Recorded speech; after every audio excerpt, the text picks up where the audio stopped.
that's the cool thing about Carissa is it kind of doesn't matter for her with conditions. She just lights it up anyway, anyhow. But she'll, Sage is on her forehand. We know how she's very comfortable with her hometown at Rincon on the right point break, and then Bianca, she's bound to bounce back.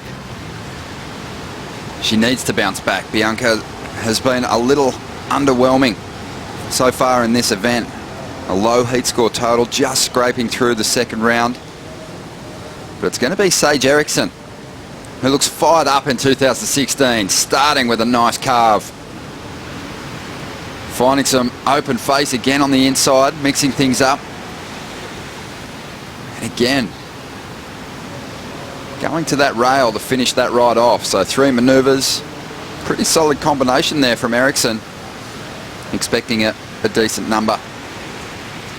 That's a really nice way to start your heat. She connected with a long wave, got 3 maneuvers in. Pretty strong too, Ronnie. You can see the pep in her step right there. Well, WA has been a tough spot for Sage Erickson to collect big results.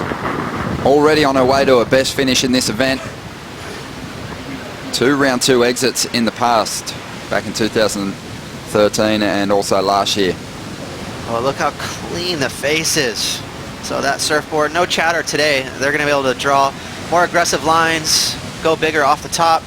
So a couple of clean turns there. Not 100% for Sage. She didn't go crazy on it, but a really nice start for her. You can tell right there, her body language. You can see her face. She's pretty psyched.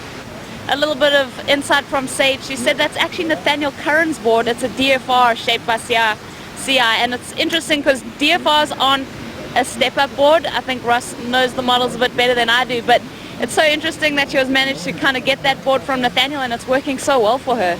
A couple said, well, let's just wait and see what Carissa Moore brings to the party on her first ride, but a 7.9, and Sage is up again, so getting off to a quick start. Needs to get some turns done quickly before this wave flattens out.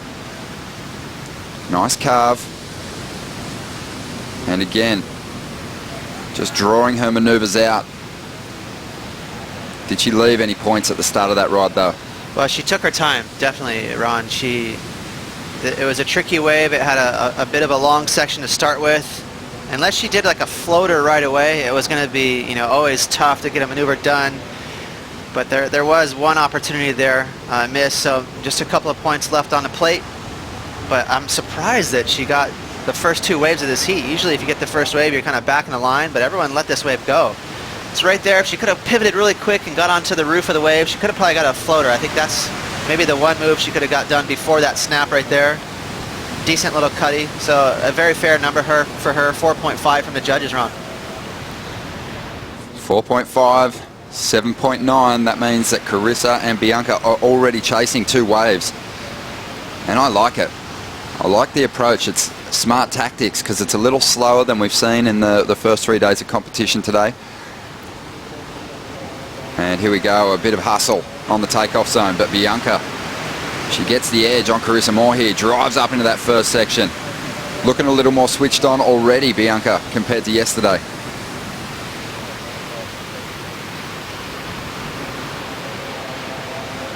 Just over 27 minutes to go. Great start for Sage Erickson here, the 25-year-old. This would be a huge result for Sage if she can make a jump to a quarterfinal. Bianca currently rated 11th. Not one of her best starts to a CT year. She's always cracked the final series on the Gold Coast, just except for last season. So she's usually carrying a pretty decent result at this stage already, but not the case at the moment. That was kind of cool. You got to see a close-up of Carissa and Bianca kind of paddling shoulder to shoulder.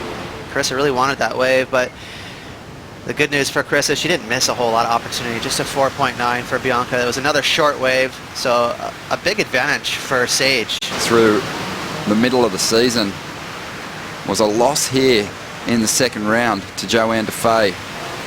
But right now we've got Carissa up on her first ride, using priority for this wave.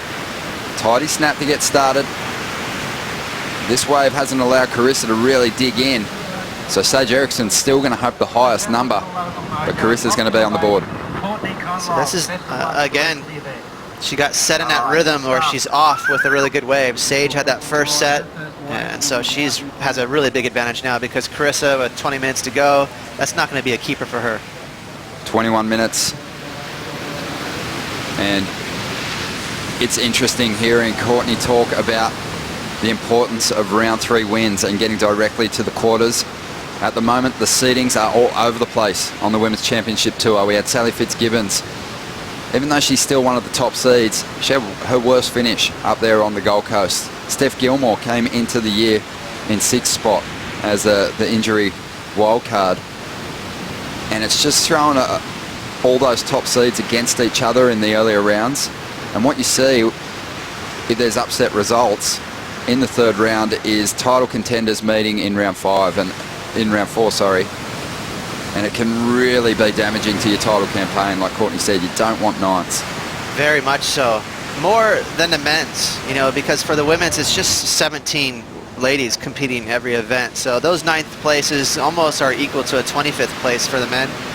And that just allowed Courtney Conlog to really narrow the gap going into the final event of the season. Carissa would be aware of that as she tries to get a decent score on the board. Just a little sticky through that first carve. And that's all she's going to get out of that wave. Well, she was under priority. She was last in line, so she was just trying to sneak into an insider.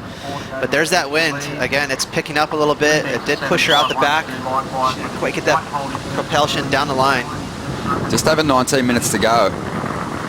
Do you sense that when competitors are aggressive towards Carissa, sometimes it throws off her game?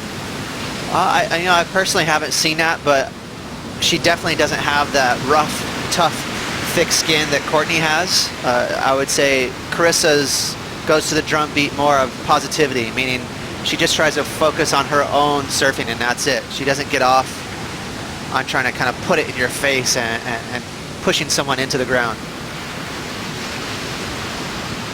Well, both Sage Erickson and Bianca Buitendag got the inside position without priority on Carissa at the start of this heat, and Bianca's onto a medium-sized wave on the inside, putting together a couple of decent turns and kicking out before the dry rock, and Carissa tapping into a nice wall here. Kicks that tail on the first turn, needs more to put a good number up, and falls. Maybe a little concerned about that rock shelf on the inside. 100%. Yeah, she was anticipating it too much so.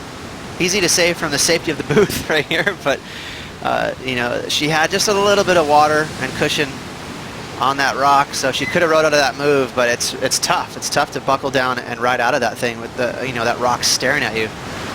A decent start right here to the wave, little snap, another crisp maneuver, keeping that down the line, speed, and that was the finishing move that she really needed to push home. But you can see straight away she got light on her feet and she was looking at that rock. Let's have a look at Bianca on the replay. Searing bottom turn always from Bianca. And it always sets her up for a really solid crack off the top. But just the 2 maneuvers for Bianca. But I'm thinking it might be better than her first wave, which was a 4.9 in other people's faces. And, you know, kind of be more of a boxer type of thing. So we'll see if she can close this out. We're waiting on scores to drop. There's just under 16 and a half minutes to go in Heat 3 of round 3. More to come right after the break. She is backed up. Her 7.9 with a 7.33. Let's have a look at it. Tom Whitaker, who is helping Sage formulate game plans out here, would be thrilled with her execution at the moment. Where is Tommy Witz? It'd be cool to see how proud he is right now of his pupil, because this is more than a backup. I mean, if you can throw a pair of solid numbers at your competitors, that's a big power move. That, you know, you're not just kind of playing defense, that's offense. Very natural evolution into being a coach, switched on, would give, you know, great advice. Also helping some of the men's competitors, including Sebastian Zietz. As we watch Bianca Buitendag kick out here, that wave just had no wall, and as a result, very hard to find critical sections and scoring opportunity. she's got a little bit of a back spasm happening right now. So that she's had it before, but never had to deal with it right before a heat. So she's having to deal with that out in the water right now. Her dad's saying, you know, if she gets a good wave, she's going to attack it, but she's going to have to fight through some pain to do it. So unfortunate thing for her to have to deal with right before her heat going out right now. To round 4, and that's going to set up, potentially set up a heat with a couple of real, genuine title contenders. As we see Sage, again, picking off a pretty nice looking wall. You can see that wind has just increased a little bit in the last 5 minutes, and Sage continues to attack here. She's trying to better a 7.33. A few decent turns, and here's Carissa. Hindered by back spasms at the moment, but fighting through. A brave effort on this ride, and stringing together a couple of decent turns. Still has enough time, doesn't she? 5 minutes to go. If she gets on the board with a 6 or higher, she's right back in the mix. So watch out for Carissa. And that'll fire her up, Ronnie. You know, once she feels that ability to get back into the heat and take the lead, she might forget about that back. She never makes mistakes with priority. She has great wave selection. I just think it's a technical thing where, you know, sometimes she lacks getting as much speed as some of the other women on tour, as we see Carissa start into 2 big wraps. So these are big moves on a set wave. Usually that means, you know, a solid score for Carissa, and she finished that wave off. So to finish my thought with Bianca, I think if I was her coach and I was working with her, that's what I would work on, the technical part of it. Her competitive side is rock solid. Well, here's the replay of Sage's last ride. We're waiting on the numbers to come through, but Carissa's 2 turns were really solid. The first turn I loved. Beautiful style, and like Sage Erickson, had that little push on the tail. Carissa looks like she's been struggling for motivation in this heat. That wave might get the adrenaline pumping and have her inspired going into the final 3 minutes, as Bianca just drifts the fins on her first turn and gets a solid finish. And there's the clap, and a bit more stoke from Bianca on finishing that wave, as Carissa looks to chase down Sage Erickson's lead. A huge carve, and she really commits to the rail, and this might turn it. That was the combination of 2 solid turns on pretty steep sections. She got an 8.17 on her wave prior. This wave right here that we're about to watch is better, in my opinion. The waves are starting to fire up too, which is great. Nice speed snap, but this one she really leans on that back heel. Whoa. That was a power gouge right there. Nothing touched that so far in this heat. She needs a 7.06. Likely she'll get that number, but Bianca Buitendag getting a huge score from the judges for her big backhand fin throw, a 9.4. Big. That's a big score. That's way bigger than I thought. I was thinking maybe she'll get a 7.5 or an 8, but the judges ticking the boxes. They liked that she had 3 solid maneuvers on her backhand, so they gave her a big score, but that's way bigger than we thought. But this is not over. We're still waiting for the scores from Carissa, Ron. And the number, it has just dropped, an 8.33 for Carissa. So just like that, Carissa is in the lead. Bianca is in second spot now, and the surfer that has held the lead for the majority of this heat, 97% of the heat, suddenly finds herself back in 3rd place, chasing an 8.6 to get into 1st. It's you know, there's a reason why Carissa is a multiple world champion. She pushes really hard on her board. Here's the 9.4.